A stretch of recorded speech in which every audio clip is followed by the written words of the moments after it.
여러분 안녕하세요. 반갑습니다. 제주는 봄 날씨가 너무나도 아름답습니다. 서울이나 부산 등 다른 지역도 마찬가지겠죠. 다행히 오늘은 전국적으로 미세먼지도 거치고요. 날씨도 따뜻하고 벚꽃도 정말 아름답게 피어 있습니다. 갑자기 저희가 편성표에 끼어들어 놀라셨죠.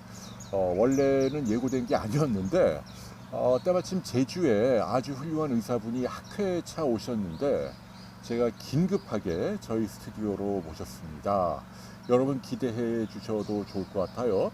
아마 어르신들이나 나이 지긋한 분들 가운데 협착증으로 고생하는 분들 많으실 터인데요. 오늘 방송이 큰 도움이 되리라고 믿습니다. 이 협착증을 내시경으로 치료하는 수술에 현존하는 최고 권위자 중 가운데 한 분이다라고 표현할 수 있을 것 같네요. 나누리 병원 김현성 원장님 나오셨습니다. 안녕하세요. 네, 안녕하십니까. 선생님 반갑습니다. 갑자기 제가 모시게 됐는데 어떠세요? 야외 방송 편하세요? 예, 제가 제주도에 오게 되면서 갑자기 이제 그 연락을 받고 네. 여기 와봤더니 너무 경치가 좋고 너무 편하게 지금 있는 것 같습니다. 어제 오셔갖고 오늘 오전에는 학회 강연을 하셨다면서요? 예, 예. 사모님하고 같이 오셨는데 아까 점심 때 이렇게 갈치 먹을 때 선생님이 이렇게 드시기 좋게 갈치 떠갖고 사모님 다 갖다 드리는 살포시 말이에요. 정말 애처가의 모습이 아주 감동적이었어요. 아유, 감사합니다. 우리 김 선생님은 이제 88학번이시죠. 예, 예. 그러면 저보다는 연배는 조금 낮으신 분이긴 하나 그러나 정말 교과서를 쓰는 분입니다. 세계적으로도 여러 학회를 이끄는 리더 가운데 한 분이고요. 그 기존의 절개하고 여는 척추 수술에 내시경 기법을 도입해서 보급화시킨 그런 주역이라고 할 수 있습니다. 예전에는 이제 우리들 병원의 이상호 원장이 그분이 가장 먼저 시작을 했는데 이제 이 내시경 시술이 국제적으로 인정을 받고 널리 보급되기까지에는 우리 김 선생님의 역할이 컸다 이렇게 평가할 수 있겠네요. 수파리님, 정경희님, 또 한송이, 사소한 즐거움, 나나님, 조옥희님, 푸바오 행복님 감사합니다. 네, 이거 라이브 맞고요. 갑자기 저희가 불쑥 여러분 찾아뵙고 있습니다. 겨울이도 나중에 보여드릴게요. 자, 우리 김 선생님은 아직은 잘 모르는 분들이 많으니까 좀 쑥스러우시겠지만은 좀 소개를 해주세요. 쉽게 얘기하면 신경외과 전문이시고 나누리 병원의 원장이시고 그 다음에 척추 수술을 한 달에도 6, 70건 이상 하시잖아요. 예.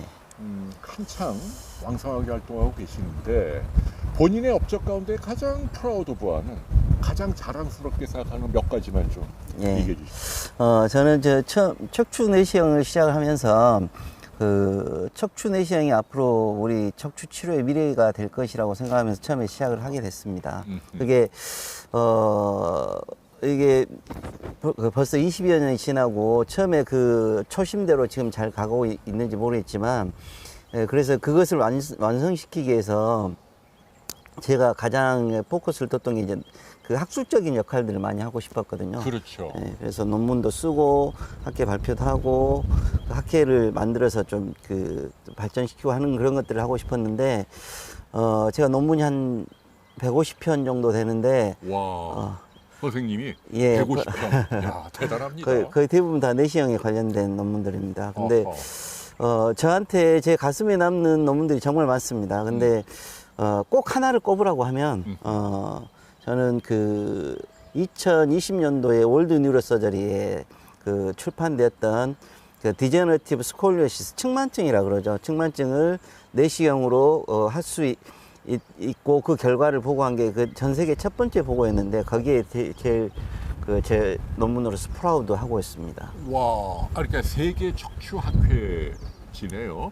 거기에 퇴행성 측만증 우리말로 옮기면 예. 아니 근데 이 내시경 수술이라고 하는 게 이제 디스크 같은 경우는 많이들 사람들이 알고 있는데 요즘은 이제 협착증도 하고 그 다음에 지금 선생님 말씀대로라면 이렇게 휘어져 있는 것도 가능하다는 얘기인가요? 예, 그렇습니다.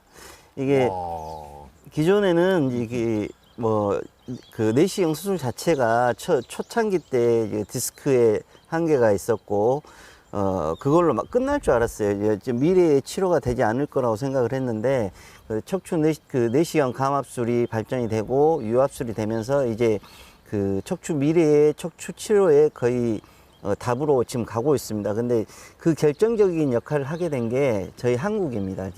척추 내시경 감압술과 이제 전과 후가 나눠지게 된 계기가 2017년으로 보고 있는데 그게 대한민국에서 척추 내시경 감압술을 발전시키고 그게 보편화되던 시기가 2017년이고 그때 저희 나라에 내시경 학회가 발족이 되게 되는데 아하. 그때가 이제 그 내시경이 진정한 척추 내시경 수술이 진정한 그 미래 치료로 인정받게 된 시작이지 않을까 생각이 됩니다. 아하, 사실은 뭐 한 20년도 넘었죠. 뭐 20, 30년 전에 시작은 됐는데 그때까지만 해도 기존 학회에서는 이게 정말 근거가 있는 거야. 좀 과대 포장된 거 아니냐. 뭐 이런 시각이 있었는데 선생님 말씀은 2017년부터 학회가 결성되면서 많은 의사들에게 좀 지지를 받는 어엿한 치료가 됐다. 그 얘기신가요? 예, 맞습니다. 어. 그리고 거기에 덧붙여서 그 대한민국이 지금 현재로는 척추 내시경 그 분야에서는 전 세계 탑 클래스를 가고 있는데 심지어는 외국의 많은 의사들이 지금 현재 저희 나라로 와서 많이 배우려고 노력을 하고 있습니다. 그게 그 계기가 된 게 2017년입니다. 그때 감압술이 되고 유압술이 되기 시작하고 저희 나라의 기술들이 우리나라라고 예, 우리나라 네. 죄송합니다. 네. 우리나라의 기술들이 계속 논문으로 출판이 되고 전 세계 강연이 되고 전 세계 의사들이 그걸 배우려고 시작하면서부터 전 세계로 퍼지게 되거든요. 네. 지금도 제가 알기로는 다른 나라에서 선생님에게 내시경 배우러 의사들이 많이 온다면서요? 예. 어떤 나라에서 오고 있나요? 초창기 때 제가 2015년, 16년도만 해도 나라들이 국한돼 있었습니다. 몇 개, 아시아권의 몇 개 나라. 예를 들어서 인도라든지, 그때 당시에 뭐, 대만의 일부, 동남아 쪽의 일부에 국한돼 있었는데, 지금은 전 세계 의사들이 다 오고 있습니다. 예를 들어서, 심지어 미국에 있는 의사들도 오고 있고, 유럽에 있는 의사들도 척추 내시경을 보기 위해서 저희 나라를 방문하고 있습니다. 네. 근데 선생님이 아까 가장 자랑스럽게 생각하는 논문이 이렇게 퇴행성 측만증인 이유는 뭔가요? 그게 어떤 의미가 있습니까? 아까 말씀드렸지만, 이제 척추 내시경 하면은, 리미티드, 이게 한계적인 그 분야에만 치료가 될 거라고 생각을 하고 있었습니다. 그동안에. 저희 내시경을 했던 사람들, 척추 내시경을 했던 사람들도 그러고, 실제 그 기존의 원로 분들도 이 내시경은 거기서 끝이 날 거라고 생각을 했는데, 그게 감압술이 되고 유압술이 되고, 지금은 흉추 부위 또 경추 부위까지도 다 수술이 다 가능해지게 됐거든요. 근데 이야. 그게 그러면 그 퇴행성 질환 중에 그래도 일부이지 않느냐라고 생각할 수 있는데 척추 변형까지 이제 적응이 되게 된다 그러면 척추 퇴행성 질환의 거의 모든 부분을 내시경으로 해결할 수 있는 시대가 되거든요. 아하. 즉 그 이야기는 미래에는 더욱 좋은 치료를 환자분들한테 제공할 수 있다는 그런 시대가 될 수 있다는 겁니다. 야, 그러니까 그 끝판왕이다. 네, 그렇죠. 내시경으로 보여줄 수 있는 거의 마지막 관문이다. 이 측만증 휘어져 있는 것까지 네. 이제는 수술 칼로 막 많이 얽지 않고 가느다란 내시경으로 치료하는 게 가능해졌다. 예, 맞습니다. 그걸 선생님이 처음으로 보여준 계기가 됐다. 그게 이제 유압술은 그 전에 하던 분들이 있었지만 실제로 이제 그걸 학술적으로 정립을 하고 척추 변형에 처음으로 그 결과를 발표하게 된 것이 저에겐 가장 큰 영광이었고요. 어허. 그리고 또 다른 것들이 몇 개 더 있는데 또 하나가 저희 나라 아까 말씀드렸지만 저희 나라가 한국의 우리나라가 아시아의 적은 나라였었잖아요. 그렇죠. 근데 저희 나라는 BTS란 세계적인 그룹들을 만들었지 않습니까? 네. 근데 저희 척추 분야도 마찬가지입니다. 그 전에는 아주 한국이나 아시아권에 국한적이었었어요. 근데 척추 감압술이 발전이 되고 협착증에 대한 감압술 또 유압술이 발전이 되고 경추부가 발전이 되면서 전 세계 의사들이 물밀듯이 그걸 배우게 들어오기 시작했습니다. 근데 그 계기가 된 게 아마 2019년도에 그 나스라고 이제 로스 아메리칸 스파인 소사이어티가 있습니다. 북미 척추학회라고 해서 거기가 뭐 그 분야에서는 가장 저명한 학교라고. 예, 전 세계에서 가장 큰 학회고 우리 영어로 보면 에이미상이라고 그런가요? 오스카. 오스카에 해당하는. 예, 거기에 해당되는 그 소사이어티입니다. 근데 거기 한국의 이름으로 제가 그 리드가 돼서 그 척추 내시경 워크샵과 그 심포지움을 개최를 하게 된 게 그 척추 내시 그 시기를 기점으로 해서 전 세계 의사들이 내시경을 배우게 되게 되는 그 폭발적인 역할을 하게 됩니다. 그게 2019년이죠. 2019년입니다. 그러면 한 3, 4년 전 일이네요. 네. 그러니까 그때 가장 권위를 인정받는 학회에서 드디어 내시경 수술을 인정했다. 인정을 받게 된 거죠. 근데 그 심포지움이나 모임을 선생님이 다 어레인지를 했다. 네. 실무적으로. 네. 아, 대단합니다.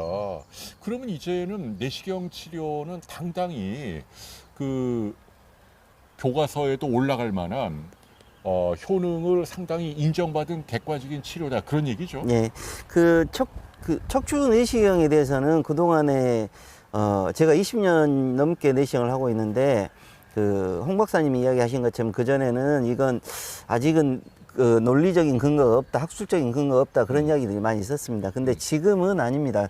아까도 말씀드렸지만 저도 이미 150편 이상의 논문을 썼고 전 세계 척추 내시경과 관련된 그 결과들이 이미 많이 발표가 됐고 뭐 아까 말씀드렸지만 교과서도 저희가 저희 나라 선생님, 우리나라 죄송합니다. 습관인가 봐요. 우리나라 안 우리나라 뭐라 그래요, 사람들이. 네. 네. 우리나라 척추 내시경 학회가 대한척추내시경연구회인데 그 대한척추내시경 연구회 이름으로 그 스프링거의 교과서가 나오게 됩니다. 야, 스프링거. 예. 유명한 출판사인데. 그 유명한 출판사에서 한국에서 쓰면 받아주겠다 해서 그걸 이미 2편째 지금 출판을 하고 있죠. 아, 대단합니다. 와, 선생님 병원이 지금 나누리 병원이잖아요. 예. 그 병원은 그 강남 어디에 있죠? 지금 논현동에 있습니다. 논현동에 있죠. 예. 그러면은 선생님을 만나 뵈려면 이제 글로 가면 되네요. 이미 뭐 지금도 많은 수술을 하고 계시겠지만. 그런데 이제 오늘은 선생님의 업적을 들으니까 저도 반갑고 선생님 덕분에 한국 의료의 위상도 많이 올라갔다. 지금 그 얘기지만 환자들 입장에서는 또 치료를 받고 싶어 하잖아요. 그래서 좀 여쭤볼게요. 제가 궁금한 건 아니 디스크 같은 경우는 뭐 튀어나오고 뭐 이런 거는 내시경으로 들어가서 뭐 떼내거나 잘라내거나 어느 정도 가능할 것 같은데 측만증 같은 경우는 안에 그 굳은 살, 그 딱딱한 군살을 다 드러내야 되잖아요. 그리고 심지어는 뼈를 유압한다 그러나요? 다른 뼈를 갖다 붙이기도 해야 되고 불안정한 경우에. 그리고 더군다나 이렇게 휜 그 측만증은 구조적으로 훨씬 더 이게 뭘 떼서 붙이고 뭔가 단단하게 지지하는 게 어려울 것 같은데 이게 그 가느다란 내시경으로 어떻게 가능합니까? 좀 이해가 안 가고 설명을 좀 해주세요. 예. 거기 척추 요합술은 그 척추 내시경 요합술이라고 그러죠. 이제 그건 역사가 있습니다. 아까 기존에 옆구리로 들어가던 그 유압술이 이제 그 위크 포인트가 있어서 이제 지금 우리나라에서 개발한 이제 유압술들을 하고 있는데 실은 이제 척추 측만증의 모든 환자들이 다 적응되지는 않습니다. 그렇겠죠. 그중에 이것도 중요한 일부만. 거죠. 예. 그러니까 척추 측만증 가운데 좀 심한 분들은 당연히 기존의 수술대로 예, 가야겠죠. 예, 맞습니다. 네. 근데 이제 홍 박사님 이야기하신 그게 어떻게 가능하냐는 그 사이에 이제 그 기술적인 발전이 있었지만 이제 또 그 도구의 발전도 있었고 거기에는 제가 발명한 기구도 들어갑니다. 그 선생님이 만든 기구가 그 뭐더라? 그 이름이 해리슨 케이지 글라이더라고요. 해리슨이 선생님 영어 이름인가요? 예, 해리슨 킴입니다. 해리슨 킴. 네, 국제적으로는. 근데 그 해리슨 기구란 뭔가요? 설명해 주세요. 쉽게 말하면 이런 겁니다. 우리가 이제 상식적으로 보면 나사를 받고 인조뼈를 넣었는데 열지 않고 어떻게 들어갈 수 있느냐? 거기 들어갈 수 있는 뭔가 통로가 있어야 될 게 아니냐? 신경을 다 보호할 수 있는 그 신경을 보호하는 기구입니다. 그래서 이 통을 넣게 되면 딱 그 신경이 양쪽으로 보호가 돼서 기구가 들어가는 게 안전하게 델리버리 할 수 있게 만들어 놓은 기구가 해리슨 케이지 글라이더라고 해서 그 기술을 배우려고 지금 대만 의사들이나 그런 외국 의사들이 계속 오려고 하는 겁니다.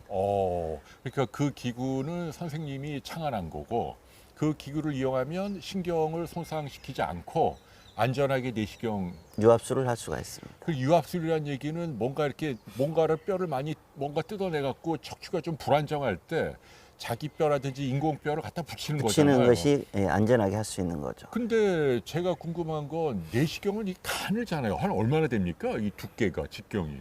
직경이 7.8, 10 그러니까 10cm 정도 그 적은 게 있고 큰 게 있거든요. 네. 적은 건 4에서 5 정도 그러니까 되고 4에서 5mm겠죠?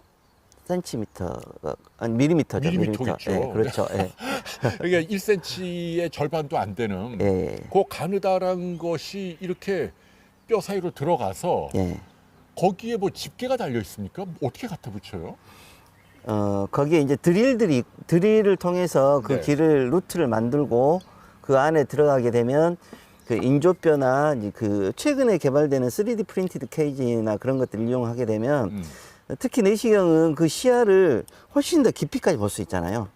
예를 들어서 뭐 절개했을 때는 먼 거리에서 본다 그러면 내시경은 직접 그 시야가 저 안에까지 들어가 있는 거기 때문에 그 안에 있는 그 세밀한 구조물들까지 다 처치를 할 수 있는 거죠. 근데 그러니까 그 보는 건 이해가 되겠는데 뭘 그 아까 말씀드린 그 뼈 같은 걸 갖다 붙이는 게 그게 내시경 끝에 어떤 장치가 있나요? 아니 그건 그 뼈 붙는 것은 그 인조뼈나 구조물을 넣게 되면 인간이 자연적으로 붙을 수 있는 그런 과정이 있습니다. 그래서 그 과정을 통해서 가면 됩니다. 아니 그러니까 뭔가를 또 갖다 붙여야 될 거 그렇죠. 아니에요. 인조뼈를 그래야만 이제 넣죠.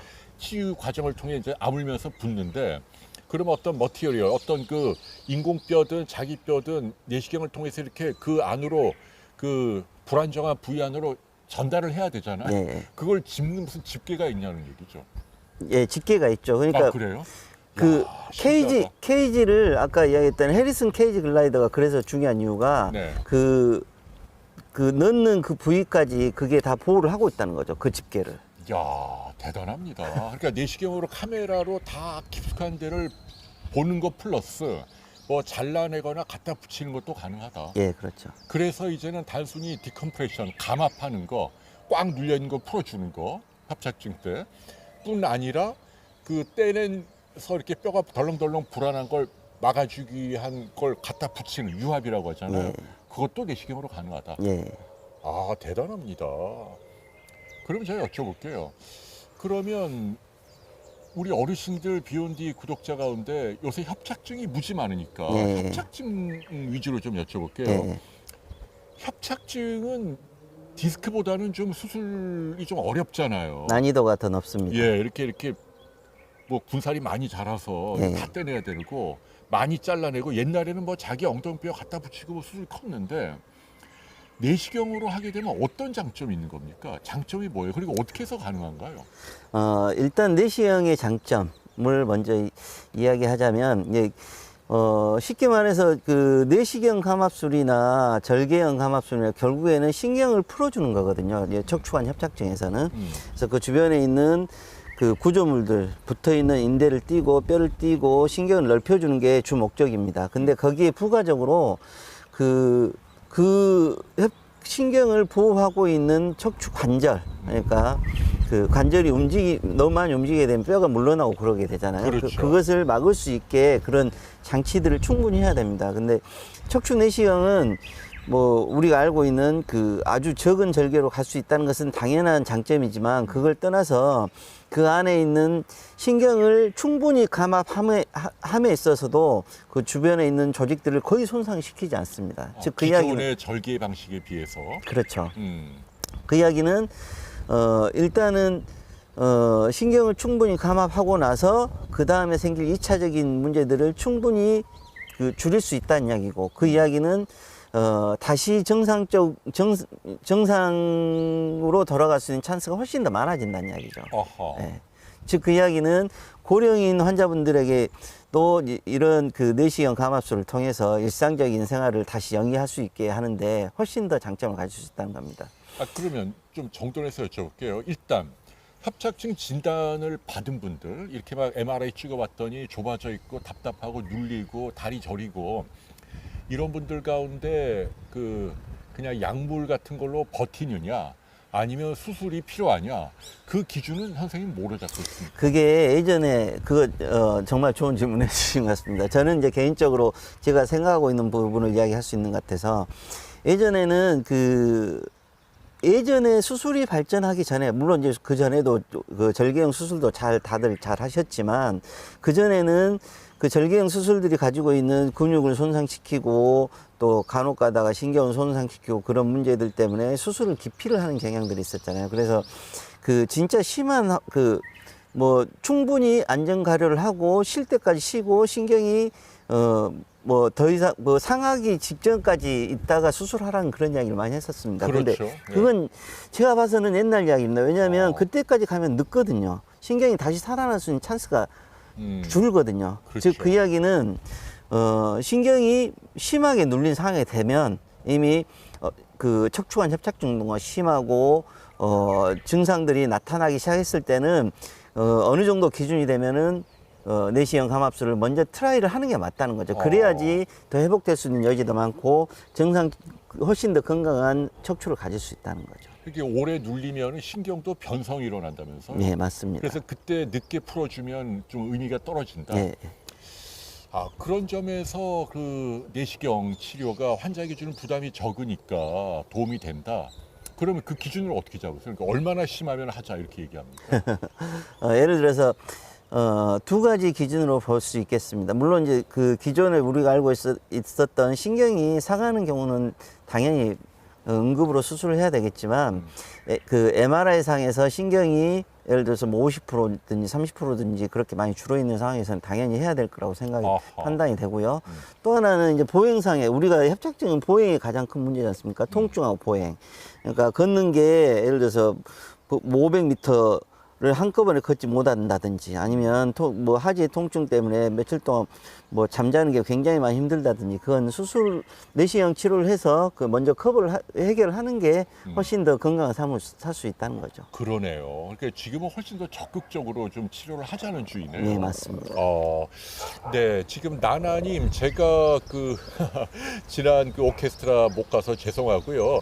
자, 산새소리님이 70세 남자래요. 근데 10년 전에 목 디스크 수술을 했고, 그런데 얼마 전부터 오른쪽 어깨 쪽 힘이 빠지고, 선생님은 좀 더 지켜보자라고 하는데, 이 경우 내시경으로 가능할까요? 10년 전 70세의 남자면 이제 척추 내시경 수술이 장점 중에 하나가 고령 환자의 좀 더 안전하게 할 수 있다는 거거든요. 저 같은 경우에는 보통 80세 환자분들도 많이 하기 때문에, 이제 어르신께서 70세면 저게 신경이 어느 정도 눌려 있는지, 또 내시경으로 풀 수 있는 부분이 있다고 하면 당연히 하는 게 도움이 되겠죠. 네. 재발된 경우도 가능하다, 내시경으로.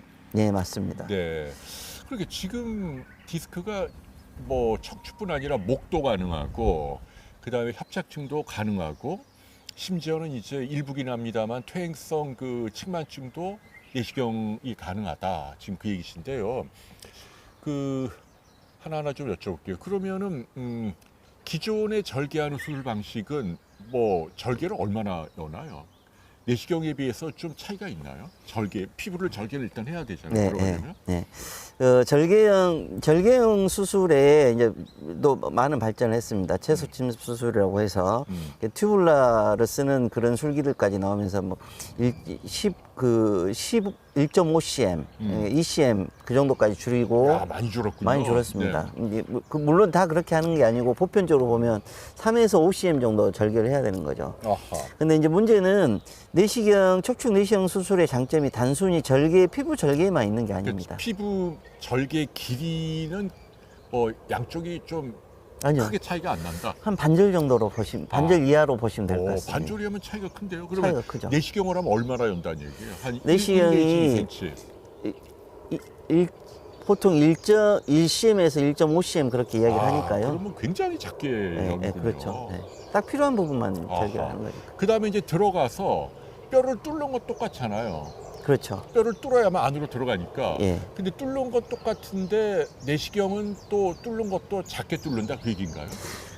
내시경의 장점이 또 하나의 장점이 뭐냐면 이게 기존의 수술들은 이 시야에서 이렇게 보고 하는 거기 때문에 이걸 이렇게 돌린다든지 이렇게 돌린다는 게 쉽지가 않습니다. 그렇죠. 안을 보려면. 네, 이렇게 봐야 되는데 근데 척추 내시경은 이게 들어가서 이게 내시경이 도는 거거든요. 이게 훨씬 더 모빌리제이션이 훨씬 쉬워진 거죠. 쉽게 말해서 내가 지켜야 될 그 조직들, 뼈들을 다 세이브하면서도 더 깊은 부위까지 다 들어갈 수 있다는 거죠. 아하. 그러니까 불필요한 그 조직 손상이 없다. 없다는 거죠. 예.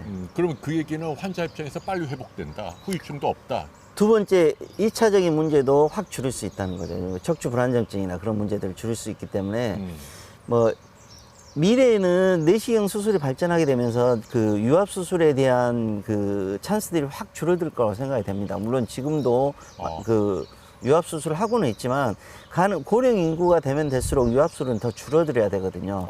근데 그걸 감압술로 해결해야 되는데 기존에는 감압술로 해결되기가 쉽지가 않기 때문에 유압술을 했던 경우들도 지금은 내시경으로 많이 전환되는 경우들이 많습니다. 감압만 해도 되는 그러니까 경우들. 유압을 하려면 범위가 더 커지잖아요. 뭐 그렇죠. 떼섭을 갖다 붙여야 되니까. 근데 내시경을 하게 되면 그럴 확률을 많이 줄일 수 있다. 그렇죠. 네. 그렇군요. 그러면 수술 시간은 얼마나 걸리나요, 대략? 수술 시간이요? 수술 시간이 그 내시경 감압술도 이제 그 몇 가지가 있는데 제 기준으로 말씀드려 볼까요? 네네. 제가 한 부위 감압이라고 그러죠. 한 레벨. 한 레벨이 많이 걸리면 한 30분 정도 걸리고 그 양쪽 다 감압하는데 한 30분 정도 걸리고 보통 20분 정도 걸립니다. 생각보다 많이 안 걸리네요. 예, 그 기존에 이제 물론 제 수술을 보신 분들이 많지 않기 때문에 다들 내시경 감압술은 시간이 많이 걸리지 않느냐, 배우는 것도 시간이 많이 걸리고 근데 그러지 않습니다. 이미 기술들이 많이 발전했고 지금 가끔씩은 제가 10분, 15분에도 끝낼 때가 있기 때문에 이미 수술 시간 가지고 이야기할 건 아니고 이미 그 기존에 있던 절개보다는 훨씬 더 비슷하거나 비슷하게 가고 있습니다. 그러면 입원이나 이런 건 얼마나? 입원은 훨씬 그 회복 기간은 훨씬 빠르죠. 초기에 그 물주머니 그 계속 물로 씻어내야 되니까 네, 그것을 좀 걸러내는 드레인이 하루 이틀 들어있는 거 빼면 바로 퇴원이 가능하니까요. 그러면 몇 박 며칠인가요? 통상적으로? 보통 수술하고 다음 날이나 그 다음 날 이틀 정도 있다 가시라고 그렇게 말씀드립니다. 협착증도? 네. 디스크도 마찬가지고? 디스크도 마찬가지고. 한 이틀 정도 입원하고 퇴원이 가능하다? 그렇죠. 근데 환자분들에 따라서 더 빨리 가고 싶은 분도 있고 늦게 가고 싶은 분도 있고 하기 때문에 저희 나라는 우리나라 미국의 의료보험이 아니기 때문에 네. 환자분들이 원하시는 것들을 많이 따라주려고 하고 있습니다. 네. 지금 그 선생님 말씀대로라면은 내시경이 기존의 절개식 수술에 비하면 월등 좋은 점이 많아요. 빨리 회복하고 조직 손상도 덜고 흉터도 작고 퇴원도 빠르고 비용 문제는 어떻습니까? 대략 한 어느 정도로 봐야 하나요? 병원마다 다르겠지만. 글쎄 비용 문제는 네. 아마 비슷비슷할 것 같습니다만은 비용도 기존의 절개식 수술하고 거의 비슷합니다. 큰 그래요? 차이는 없습니다. 그러면 대략 한 4,500 정도 하나요? 예, 맞습니다. 감압술을 하게 되면. 다 합쳐서? 예. 입원하고 수술하고 뭐 다 합쳐서 말이죠. 예. 어허. 홍 박사님이 하셨던 이야기 중에 네. 물론 척추 내시경이 가지고 있는 장점들이 굉장히 많습니다. 근데 하나 알아둬야 될 게 척추 내시경이 무조건 절개형보다 좋다고 이야기할 수는 없습니다. 왜냐하면 저는 이제 척추 내시경을 20년 동안 했기 때문에 뭐 그거 가지고 뭐 척추 내시경으로 모든 것들 많은 것들을 할 수 있는 사람이 됐지만 실은 척추 내시경은 배우기가 쉽지가 않습니다. 그래서 그 러닝 커브라고 우리가 이야기를 하는데 배우는 기간이 필요하고 그 사이에는 뭐 그 절개형보다 더 좋지 않은 결과를 낼 수도 있고 뭐 또 그게 마스터가 되는 데까지 시간이 많이 걸리기 때문에 충분한 교육 시스템이 있어야 되고 또 충분한 트레이닝이 있어야지 더 좋은 결과를 낼 수 있다고 그렇게 이야기할 수 있을 것 같습니다. 그게 하나의 좀 걸림돌이긴 하네요. 그러니까 선생님 말씀의 뜻은 이 내시경 시술 자체가 뭐 한계가 있고 단점이 있다기보다 그건 좋은 점이 많은데 이거를 의사 선생님이 제대로 숙달될 때까지 배우는 데까지 걸리는 시간이 필요하다. 예, 맞습니다. 그러니까 선생님처럼 좀 많이 한 대가가 할 때는 굉장히 빠르고 좋은 결과가 나올 수 있는데 의사에 따라서 조금 결과가 이제 좀 그 초보 의사가 하는 경우에는 떨어질 수도 있다. 조금 시술 자체가 좀 어렵다 그 얘기인가요? 아무래도. 좀 일단은 대학 교육 시스템에 있지 않기 때문에 그게 좀 단점 중에 하나입니다. 다행인 것은 저희 나라가 아까 말씀드린 것처럼 2017년, 18년, 19년을 통해서 내시경 학회, 척추 내시경 학회가 발족이 되고 또 학회에서 대학이나 학회에서도 어느 정도 인정을 하고 그러면서 그 콜래보레이션이 굉장히 잘 되고 있거든요. 저희 나라는 그 대학과 그 개원과 뭐 정형외과, 신경외과 모든 분야 뭐 지금 쉽게 말하는 한 구멍, 두 구멍 내시경도 협조가 굉장히 잘 됩니다. 그게 아마 저희 나라가 전 세계 그 내시경 분야가 탑으로 가게 되는데 굉장히 큰 역할을 했을 거라고 생각하고 그 뭐 BTS가 그런 것처럼 저희 어떤 분야든지 한 사람이 독보적으로 나간다고 해서 되는 게 아니거든요. 모든 그 서전도 잘해야 되지만 뭐 구조적인 사회적인 시스템도 잘 갖춰줘야 되고 환자분들과의 콜래보레이션도 잘 돼야 되고 그럼 그 학술적인 그 성과들도 다 잘 되는 게 그 척추 내시경이 다음 세대를 위해서 그게 진짜 좋은 길이 될 것이라고 생각이 됩니다. 네, 질문 두 개만 짤막하게 빨리 답변해 주세요. 한송이 님이 허리 무릎이 아프면 진통제 복용하면서 걷는 게 좋을까요? 아니면 쉬는 게 좋을까요? 어떻게 보세요?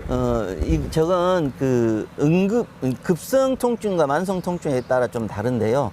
급성 통증인 경우에는 당연히 쉬는 게 좋습니다. 근데 물론 만성 통증인 경우는 오랫동안 아프셨던 분들은 좀 아프더라도 좀 참고 걷는 게 도움이 되는 거고요. 그렇군요. 좀 다릅니다. 그러니까 그러네요. 우리가 일반적으로 보면은 급성 통증이나 만성 통증 또 디스크 협착증 다 똑같이 운동이나 그런 것들을 교육하는데 그건 아니고 조금씩 틀리기 때문에 의사분들과 상담을 받으시는 게 좋습니다. 네, 근만성에 따라 다르고 김나윤 커플님이 척추 전방 전이증 환자인데 살이 17kg 쪘다. 러닝머신을 해도 되냐? 어떻게 보세요?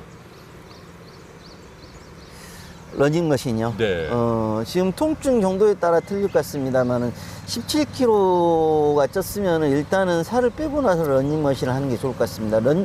달리기는 척추에 굉장히 무리가 가는 자세가 될 수가 있거든요. 네. 그러니까 좀 어느 정도 컨트롤하고 나서 하시는 게 좋지 않을까 싶습니다. 네.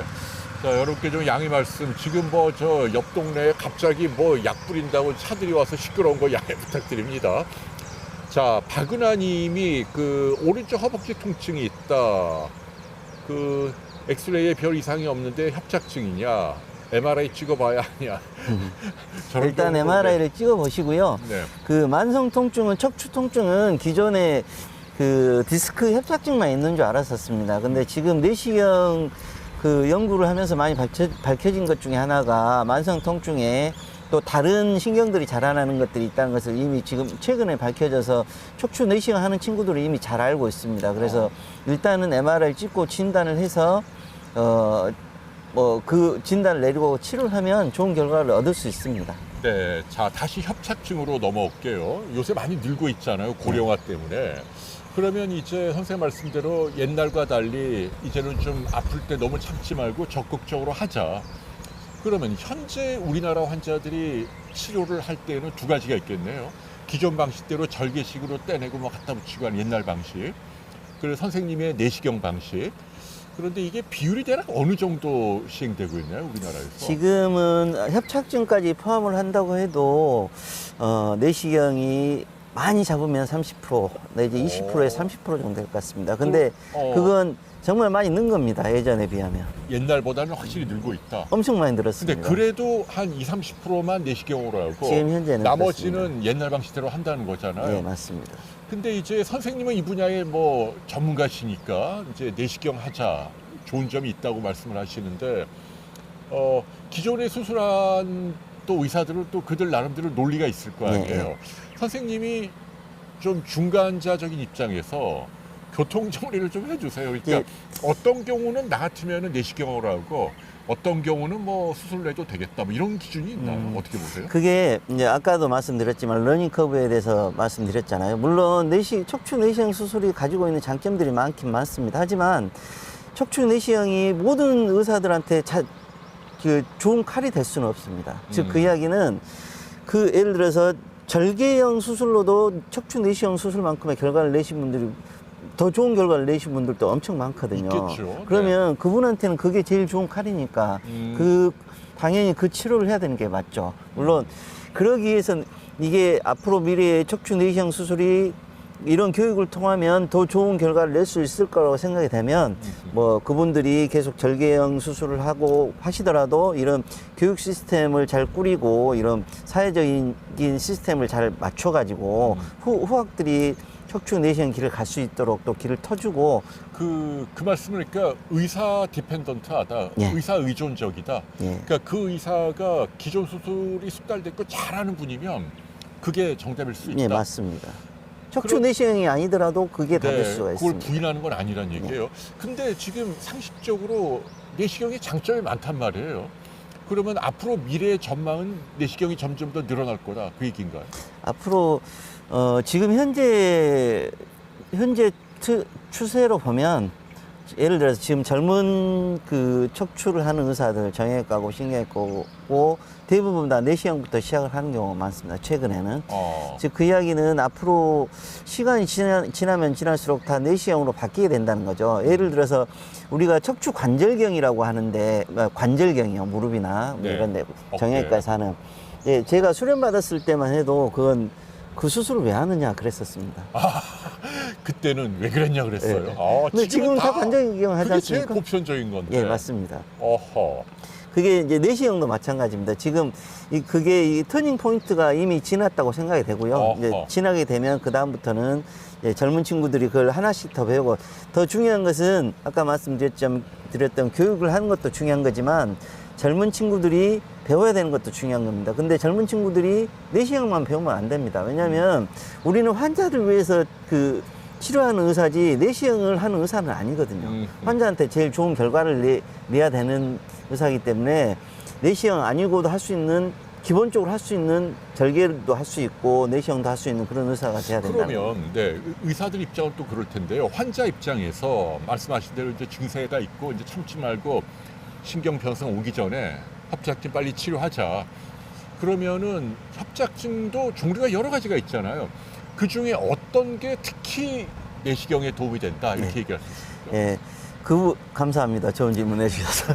네. 왜냐하면 대한 척추를 하는 척추 내시경 의사들의 모임들이 정말 많은데 제 기억으로는 2017년, 18년, 19년, 20년, 21년 5년 동안 척추관 협착증에 대해서만 이야기했어요. 그 중에 척추관 협착증은 크게 세 가지 정도로 나눠보시면 됩니다. 하나는 중심성 협착증, 신경 가운데가 막히는 거, 우리가 잘 알고 있는 협착증이에요.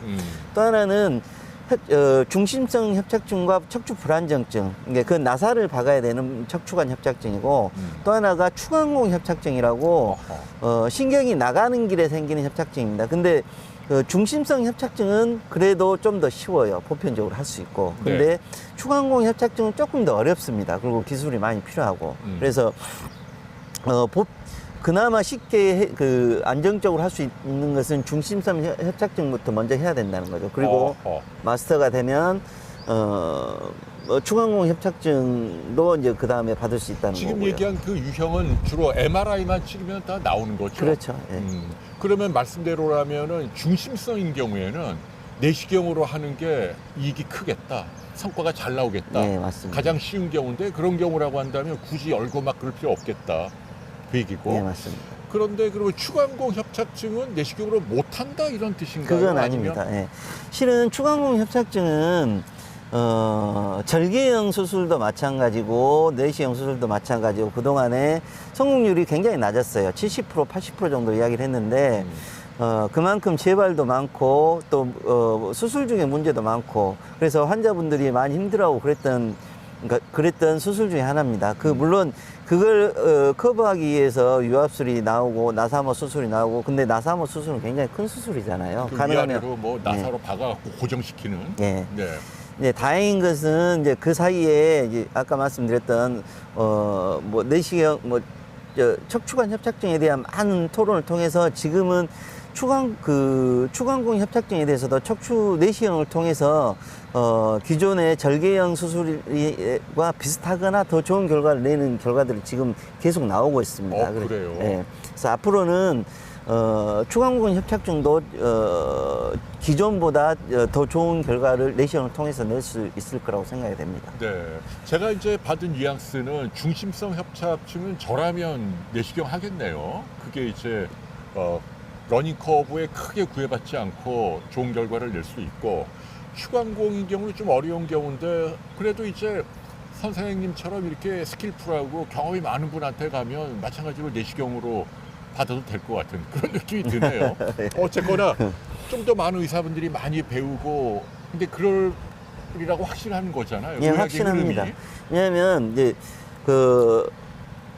내 이야기를 해서 미안한데 항상 뭔가를 진짜 기존에 없었던 치료를 시작을 하게 되면 제가 많은 이야기들 하세요. 그건 잘못됐다, 뭐가 문제다. 근데 어느 누군가가 한 명이 그 정답을 만들어 놓으면 그 다음에 그 세대들은 그걸 다 이어가더라고요.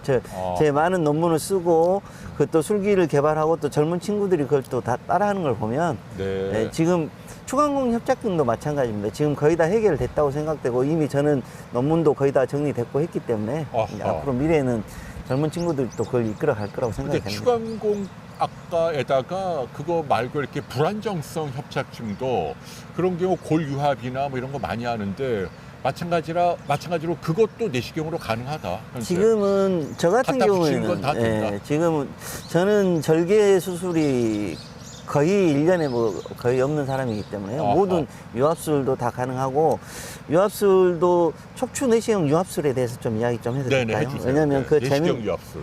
재밌는 이야기입니다. 왜냐하면 척추 내시경 수술 감압술이 이제 시작되면서 실은 척추 내시경 유압술은 유럽에서부터 먼저 시작이 됐어요. 독일에 있는 뭐 와그너나 제 친구들이 먼저 시작을 했는데 초기에 내시경 수술이 옆구리로 들어가는 수술부터 시작했기 때문에 그 친구들 유압술도 옆구리로 들어가는 방식대로 하더라고요. 근데 그건 좀 문제가 좀 있습니다. 좀 빠져나가는 신경이 다칠 위험성도 있고 또 적응증이 굉장히 제한돼서 모든 환자들한테 적응할 수 없는 그런 단점이 있습니다. 그러면 굳이 그런 위험성을 무릅쓰고 할 이유가 없는 거죠. 그래서 저희 나라에서 그때 당시에 몇 명의 이제 리더들이 그런 이야기를 했죠. 아니, 우리 진짜 제대로 된 유압술의 방법들을 개발을 하자. 그래서 뒤로 들어가는 방식들을 개발했어요. 그리고 실제 그 방식은 우리나라에서 개발한 방식이에요. 그렇군요. 네. 그리고 네. 그게 아까 말씀드렸던 신경에 대한 손상 또 적응증의 모든 유압이 필요한 모든 환자들한테 다 적응할 수 있는 그런 리미테이션을 다 없애버렸고 그것 때문에 저희 그 수술을 배우러 많은 의사들이 우리나라에 오려고 하는 거죠. 외국에서. 예. 그리고 그때 이제 아까 얘기하신 그 해리슨 케이지가 사용된다. 예. 그러니까 이제 딱 척추가 뒤에 있으니까 사실 뒤로 돌아가는 게 정답인 것 같은데 옛날에 다른 나라에서는 다 옆구리로 많이 접근을 했군요. 예, 유압술 할 때는. 예. 근데 이제는 내시경으로 아무튼 인공뼈를 갖다 붙이나요? 뭘 주로 요새는 많이 옛날에 자기 엉덩이 뼈 잘라서 붙이는데 그랬었죠. 근데 이제 지금은 네. 유압을 잘 시킬 수 있는 뭐 기구나 머티리얼들이 이미 나와 있는데 그래도 유압이 어렵다고 이야기를 하고 있습니다. 뼈를 붙이는 수술이기 때문에. 근데 척추 내시경 수술이 가지고 있는 가장 큰 장점 중에 하나가 바로 직접 그 뼈 붙어 있는 것을 볼 수가 있습니다. 즉 그 이야기는 뼈를 걷어낼 때 뼈를 하나도 안 다치고 걷어내기 때문에 인조뼈를 넣으면 그게 그대로 붙는 겁니다. 근데 그 선생님이 얘기한 그 정도 경지에 도달하려면 경험이 많이 쌓여야겠죠. 예, 눈으로 그렇죠. 잘 봐야 되고 이 손을 잘 돌려야 될 거 아니에요. 어쨌거나 내시경으로. 맞습니다. 예. 근데 제가 궁금한 거 선생님은 왜 신경외과 전문의 따고 이 내시경 쪽으로 이렇게 투신하게 된 거예요? 계기가 궁금해요. 예, 저는 의사가 될 때부터 의사가 되겠다고 마음 먹을 때부터 나는 뭔가를 하고 싶은 사람인 거죠. 그러니까 인류를 위해서 아니면 나를 위해서 그래서 그 의사가 됐고 그 신경외과가 됐을 때도 그런 목적을 가지고 시작을 했고 실은 내시경 척추 내시경 시작할 때도 마찬가지입니다. 이게 미래에 답이 될 거라고 생각하면 힘든 길이라도 가야 되는 게 아닌가라고 왜냐면 저는 20년 동안 정말 많은 야단도 듣고. 야단을 들었다고요? 아, 선배들한테? 예. 왜 또 엉뚱한 소리 하냐 이런 얘기. 예, 뭐 그런 기억나는 말도 에피소드 있으면 몇 가지만 좀. 좀 심한 말도 많이 들었고요. 아, 그래요? 예, 아무튼 뭐 그것까지는 말씀드리긴 좀 그런 것 같은 야단도 많이 듣고 20년 동안 정말 힘들게 내시경을 한다는 그 이유만으로 조금 마이너리티 취급도 많이 받고 그랬었습니다. 근데 그게 아까 말씀드린 것처럼 이게 꼭 남자가 아니더라도 사람이라고 하면 자기가 목표가 있으면 그걸 마무리를 하고 끝을 봐야 되는 게 맞다고 생각되기 때문에 처음에 내시경이 이건 결국에는 환자들의 유익한 치료는 결국 이게 될 건데 내가 누군가는 이 길을 가야 될 것이다. 아무리 힘든 과정이더라도. 그래서 저는 계속 이 길을 왔었고요. 거기에 대해서 후회하진 않습니다. 아니, 근데 그게 그 내시경도 장비가 또 뒷받침이 되고 해야 하는데 혼자 하는 게 그게 힘들지 않으셨을까요? 많이 힘들었죠. 근데 그런 것 아까 말씀드린 것처럼 그건 누군가 감내하지 않으면 우리 후배들이 저를 굉장히 좋아하는 이유가 제가 칼바지를 많이 했었거든요. 쉽게 말하면 청알바지라 그러죠. 이게 야단도 많이 듣고. 좀 구박을 받으셨나 보네요. 기존의 스승이나 뭐 이런 분들이 예. 왜 전통적인 방법대로 안 하고 내시경으로 이걸 어떻게 치료한단 말이야? 뭐 이런 이야기. 그래서 새로운 후배들은 새로운 길을 갈 수 있는 거 아닙니까? 그래서 저는 항상. 근데 지금 제가 정말 한 가지만 더 여쭙게요. 진짜로 저는 선생님 믿습니다만, 근데 이게 방송이 중요하잖아요. 제가 이렇게 제주에서 인터뷰하는데 디스크까지는 모르겠는데 협착증만 말씀드리면 정말 내시경으로 환자가 하면 만족하고 기존의 시술 못지않게 아니면 오히려 더 좋은 결과를 얻는다라고 정말 장담할 수 저는 있습니까? 100% 장담을 할 수 있습니다. 이야. 왜 그런 말씀 드리냐면 아까도 네. 말씀드렸지만 저는 지금은 절개 수술은 아예 없는 달이 대부분입니다. 대부분 내시경을 한다는 이야기고. 한 달에 얼마나?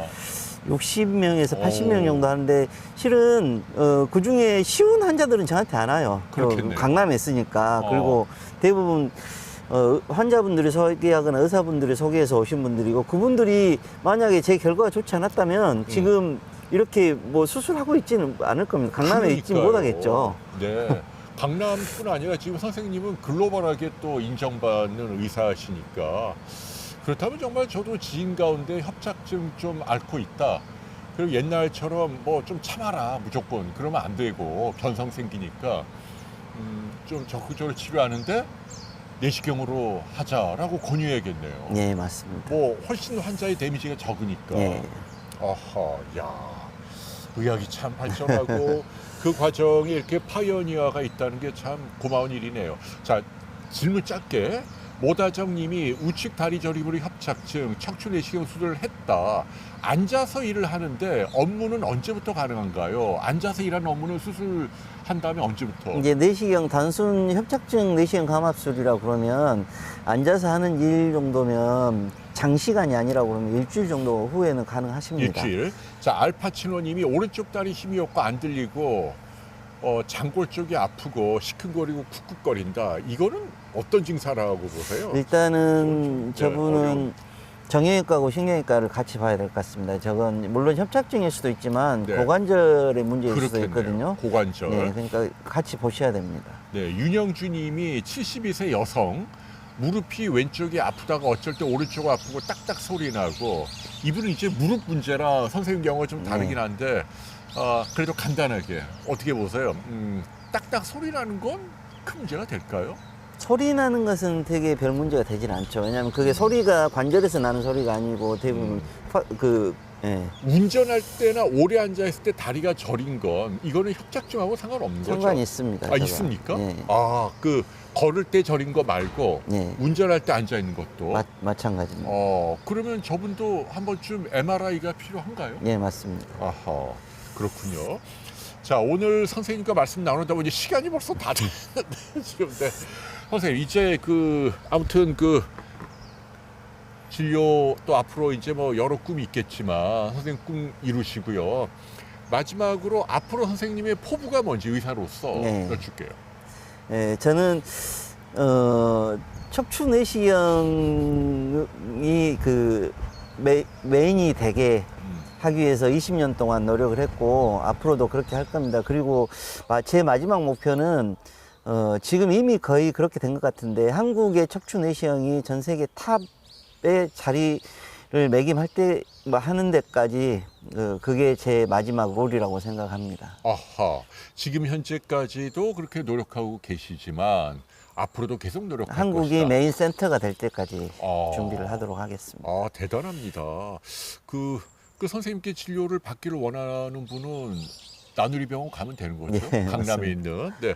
아무쪼록 비욘드 통에 오시는 분들 좀 잘 부탁드리고 예.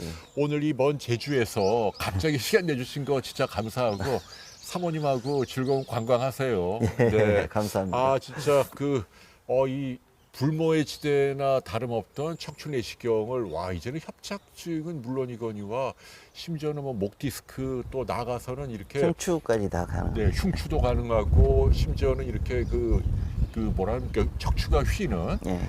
측만증 경우에도 퇴행성 경우 가능하게 됐다.